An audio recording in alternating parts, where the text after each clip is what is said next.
Hello and welcome guys, आप सभी का स्वागत है आज की मोर कंप्यूटर यूट्यूब चैनल पे। मेरा नाम है नवीन। दोस्तों, आज का जो टॉपिक होने वाला बहुत ही ज़्यादा इंपॉर्टेंट टॉपिक है। इससे आपको कुछ नया जानने को मिलेगा, कुछ नई नॉलेज आपको प्राप्त होगी। तो चलो आज हम बात करते हैं बायोस के ऊपर। बायोस किसी भी मदरबोर्ड का बहुत ही इंपॉर्टेंट पार्ट होता है। बायोस कहने को तो एक चिप होती है और सीमोस नाम का एक सेल भी होता है। तो पहले हम बायोस के बारे में बात करते हैं। तो जो भी आप कंपोनेंट लगाते हैं अपने मदरबोर्ड के ऊपर, वो सारे कंपोनेंट का अपना अपना अलग अलग वर्क होता है, अपनी परफॉर्मेंस होती है, अपना टास्क होता है। अगर बात करें यहाँ पर जैसे नॉर्थ ब्रिज, साउथ ब्रिज की, इनका अपना अलग टास्क होता है। PCI स्लॉट्स की बात करें, इनका अपना अलग टास्क होता है। कुछ IO पोर्ट्स होते हैं, जैसे कि पेन ड्राइव लगाने का पोर्ट हो गया, बाकी पोर्ट्स हो गया, साउंड का पोर्ट हो गया, ये सारे IO पोर्ट्स होते हैं, इनका अपना अलग काम होता है। CPU का अपना अलग काम होता है और वहीं पर रैम का अपना अलग काम होता है और हार्ड डिस्क के सेक्शन का अलग काम होता है। इन सभी का जो प्रोसेस होता है, इसको मैनेज करना या ये कहाँ पर रजिस्टर किया जाता है, ये सारा काम बायोस हैंडल करती है। बायोस की फुल फॉर्म होती है basic input output system. Basic input output system का मतलब होता है जितने भी इनपुट या आउटपुट लगते हैं मदरबोर्ड में, उन सभी को एक कलेक्ट करके एक बायोस में सेट कर दिया जाता है। बायोस का काम होता है जैसे ही सिस्टम स्टार्ट हो तो वो सारे कंपोनेंट को पोस्ट करे, यानी पावर ऑन सेल्फ टेस्ट करे। जैसे आप बटन दबाएं ऑन का, तो ऑटोमेटिकली वो एक प्रोसेस स्टार्ट कर दे जिसमें सारे जो कंपोनेंट है मदरबोर्ड के ऊपर जो लगे हुए हैं, उन सभी को चेक करे और कंफर्म करे कि ये वर्किंग कंडीशन पे है या नहीं। एक एग्जांपल से लेते हैं। अगर आपने कभी भी कोई हार्ड डिस्क कनेक्ट की या SSD कनेक्ट की, तो इसका पता कैसे चलता है? जब आप बायोस में जाते हैं तो बायोस में जाके वहाँ पर आपको ऑप्शन मिलता है कि आपका जो रैम है, हार्ड डिस्क है, SSD है, वो लगी है या नहीं है। तो वहाँ पर डिटेक्ट होता है। अगर अननोन आ रहा है, डिटेक्ट नहीं हो रहा है, तो इट मीन्स कि वहाँ पर आपको वो कनेक्ट नहीं हुई है, या तो केबल में कोई फॉल्ट है या क्या है, वो आप चेक करना पड़ेगा। इसी टाइप से बायोस के अंदर सारी डिटेल्स मिलती हैं। तो लास्ट वीडियो में हमने जाना कि बायोस को अपडेट कैसे करते हैं। तो यहाँ पर बायोस अपडेट करना बहुत ज़्यादा इंपॉर्टेंट होता है। वो इसलिए भी इंपॉर्टेंट हो जाता है, मान लीजिए आप ओवरक्लॉकिंग जैसे बहुत सारे टास्क करते हैं, या आपका जो CPU है वो ओवरक्लॉकिंग को सपोर्ट करता है। मदरबोर्ड आपका ओवरक्लॉकिंग वाला है, लेकिन आप इसे ज़्यादा बेटर परफॉर्मेंस इससे नहीं ले पा रहे हैं। उस कंडीशन पर बायोस अपडेट अगर होती है तो वो आपको ज़्यादा बेटर इन दोनों का कॉम्बिनेशन आपको सेट करके देगी। बेहतर तरीके से आप यूज़ कर सकते हैं और बेहतर तरीके से उसे ओवरक्लॉक या और एडवांस उसे कर सकते हैं। अगर वो वीडियो आपको नहीं देखी है तो आप जाके देख सकते हैं, आई बटन में लिंक शेयर कर रहा हूँ।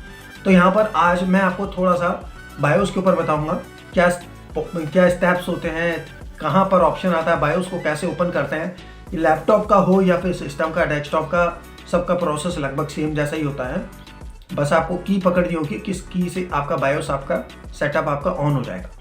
चलो अब डायरेक्टली चलते हैं इसमें और देखते हैं बेसिक इनपुट आउटपुट सिस्टम यानी बायोस कैसे काम करती है और पोस्ट क्या होता है। तो गाइस, हमने सिस्टम यहाँ पे स्टार्ट कर दिया है। अब आप देखो यहाँ पे ज़ेब्रोनिक लिखा आ गया है। तो मैंने यहाँ पर बायोस में एंटर करने के लिए डेल बटन प्रेस किया है। तो डेल बटन प्रेस करने से बायोस का सेटअप ओपन हो गया है।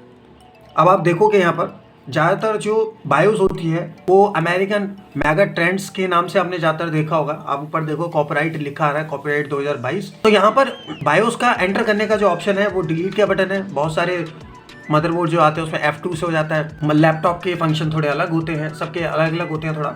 तो वहाँ पर आपको चेक करना पड़ेगा उस मदरबोर्ड के अकॉर्डिंग वहाँ पर बायोस किससे ओपन होती है, लेकिन ज़्यादातर F2 या डिलीट बटन से आप एंटर कर सकते हैं। अब अगर बात करें इनके, देखिए ऑप्शन बहुत सारे हैं, तो इसे हम थोड़ा थोड़ा करके समझेंगे। मेन ऑप्शन जो यहाँ पर आता है वो बायोस का इन्फॉर्मेशन आता है। तो यहाँ पर अमेरिकन मेगा ट्रेंड्स आपने देखा, बायोस का जो वेंडर था उसकी डिटेल यहाँ पर आ गई, और ये कोर वर्जन क्या है वो आ गया। और यहाँ पर UEFI को यहाँ पर ऑप्शन आपको मिल जाता है, इसका प्रोजेक्ट वर्जन आपको मिलता है। डेट टाइम आप यहाँ से सेट कर सकते हैं। तो डेट टाइम यहाँ पे सारी सेट करने का ऑप्शन मिल जाता है। तो अभी हम इस पर डिटेल में तो नहीं जा रहे हैं, बेसिक अभी हम समझ रहे हैं। और बेसिक को आप समझना, अगर आप डिटेल में चाह रहे हो तो वो आप बता देना, फिर मैं डिटेल में आपको एक एक ऑप्शन बताऊंगा इसकी। एडवांस में जाते हैं तो आप देखोगे यहाँ पर वेकअप सिस्टम है, PCI का सबसे सेटिंग्स आ रही है, ACPI का सेटिंग्स का ऑप्शन आ रहा है, CPU की कॉन्फ़िगरेशन का ऑप्शन आपको मिल रहा है। तो CPU आप यहाँ से देख सकते हैं, CPU i5 का 3570K लगा हुआ है, उसकी क्या क्लॉक स्पीड है, मैक्सिमम मिनिमम क्या है, वो सारी यहाँ पर आ रही है। कितने कोर हैं उसमें ये आपको यहाँ पर पता चल जाता है। तो बहुत सारी चीज़ें आप यहाँ से कर सकते हैं। इसी तरीके से ओवरक्लॉकिंग वाले जो मदरबोर्ड होते हैं उसमें आप ओवरक्लॉकिंग भी कर सकते हैं। तो यहाँ पर चिपसेट का ऑप्शन देख सकते हैं, बूट का ऑप्शन। अब देखिए, बूट करने का जो ऑप्शन हमें मिलता था, यानी पहले आप जो पेन ड्राइव वगैरह से आप विंडो डालते थे या फिर CD ड्राइव से जब डालते थे, तो यहाँ पर ऑप्शन आता है तो यहाँ पर अगर आप पेन ड्राइव लगाएंगे, पेन ड्राइव से आपको ऑप्शन मिल जाता है। ये सारे ऑप्शंस आपको यहाँ मिल जाते हैं कि बूट आप प्रायोरिटीज़ क्या रखना चाहते हैं। यहाँ पर अगर पहले CD ड्राइव होता था तो CD ड्राइव का ऑप्शन मिलता था, तो CD ड्राइव भी आप सेलेक्ट कर सकते हैं। बूट प्रायोरिटी में जो भी यहाँ पर आएगा उसको आप सेलेक्ट कर सकते हैं। ये तो मैं आपको एग्जाम्पल से बता रहा हूँ, वैसे हर मदरबोर्ड में अलग अलग होता है। इसी तरीके से आप यहाँ पे सिक्योरिटी पासवर्ड लगा सकते हैं ताकि आपकी बायोस को कोई भी चेंजेस ना करे, तो वो भी आप सारे आपको ऑप्शन यहाँ पर मिलते हैं, तो वो भी आप कर सकते हैं। हार्ड डिस्क की देखिए यहाँ पर टॉचिबा लगी है, 2 हार्ड डिस्क लगी है, तो वो आपको यहाँ पर ऑप्शन मिल जाता है। और बाकी अगर आप सेव करना चाहें तो सेव का ऑप्शन यहाँ मिलता है। तो बेसिकली जो बायोस होता है वो इस तरीके से यहाँ पर हमारी ओपन हो जाती है, और यहाँ पर हमारे पास जो भी हम हार्ड डिस्क या जो भी लगाते हैं वो सारे ऑप्शन हमें यहाँ मिलते हैं। अब मैंने बात करी थी यहाँ पर CMOS सेल, तो उसके बारे में बात करते हैं। तो भाई आपने ये तो देख लिया यार बायोस का सेटअप कैसे ओपन होता है, उसमें क्या क्या ऑप्शंस होते हैं, ये बिल्कुल बेसिक बताया ताकि आप थोड़ा समझ सको कि बायोस होती क्या है। बेसिक इनपुट आउटपुट सिस्टम इसे बोलते हैं। क्यों बोलते हैं? क्योंकि सारे जो कंपोनेंट मदरबोर्ड पे लगते हैं वो सारे इसमें आपको शो होते हैं और वो सारा मैनेज करता है। जब ये बायोस आपकी स्टार्ट होकर आगे पोस्ट होती है तो वहाँ पर ऑटोमेटिकली चेक किया जाता है, रैम चेक होती है, CPU चेक होता है। अगर किसी भी टाइप का कोई इशू होता है तो एक छोटा सा बीप का आपको साउंड आता है। तो अलग अलग बीप का अलग अलग मतलब होता है, वो भी आपको नेक्स्ट वीडियो के अंदर धीरे धीरे करके लेके आऊंगा ताकि डिटेल में आप जानकारी ले सकें। बात करते हैं दोस्तों मदरबोर्ड के अंदर एक CMOS सेल भी होता है, उसका क्या काम होता है वो भी आप समझिए। जैसे ये वाला जो मदरबोर्ड है इसके अंदर आप देखोगे तो यहाँ पर एक CMOS का सेल आपको देखने के लिए मिलेगा। तो ये CMOS का सेल जो होता है इसका काम क्या होता है, और यहाँ पर जितने भी कंपोनेंट लगे होते हैं इसको ये CMOS सेल का इससे क्या मतलब है, इसका क्या रीज़न होता है लगाने का।